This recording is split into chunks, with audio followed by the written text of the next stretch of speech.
Let me show you how to make soft and chewy oatmeal raisin cookies.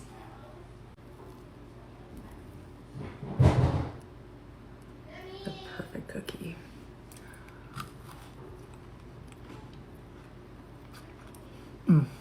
I want to do a whole series of cookies today. I'm going to make as many cookies as the day allows. And I'm going to start off with some oatmeal raisin, and I really want brown butter for this. So I'm going to take 1 cup of butter and add it to a saucepan, throw it on the stove on like a medium heat until it turns a golden amber color. Now this is optional. If you don't want brown butter, you can just go ahead and melt your butter and use 1 cup. I probably should have done this step first before I started melting my butter, but that's okay. I'm gonna soak my raisins, which is another optional step. You don't have to soak them, I just want to. And the store only had them in these little boxes. So now I have to painstakingly open all the boxes and add them into my water. And I'm aiming for about 1 cup. I'm just gonna place my raisins to the side and let them soak. Just simmer your butter on the stove until it becomes a golden amber color. One of the best smells to come out of a kitchen is brown butter. Adding it to a bowl. It's still pretty hot. 1 cup of brown sugar.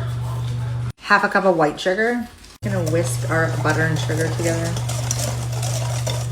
I'm going in with 2 eggs. I am afraid that my butter is still a little too warm, so we may end up with scrambled eggs.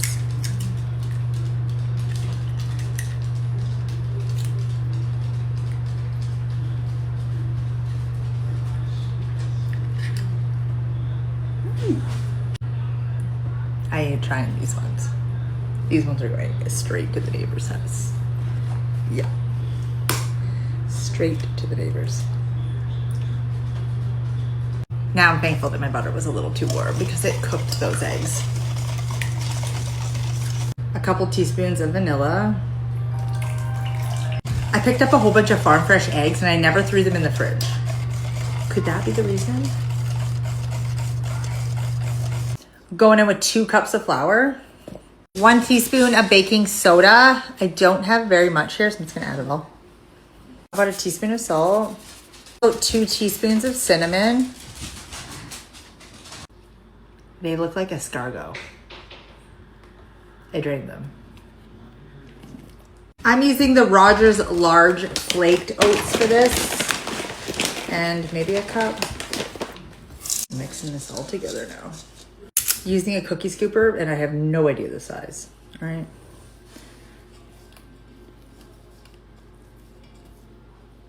Adding it to a cookie sheet lined with parchment. This is a very large cookie sheet, so I got 15 on my first batch, and they're going into the oven at 350 degrees. They just came out of the oven and they baked for 9 minutes at 350 degrees, and if you're wondering why there's 12 and not 15, it's because I've made multiple batches of this, okay? This one is 12. Now my cookies are perfect, but in case yours aren't, you can take like a cup or one of these cookie cutters and just kind of like reshape your cookies if you want them perfect. Oh, that one's a little too big. We're gonna have to let these fully cool though. You wanna remove them out of the oven when the outside starts to get a little crispy and brown, but the inside is still gooey. They will set, okay? These are soft, chewy. They have a crispy exterior and a super soft inside. They're so good. The egg.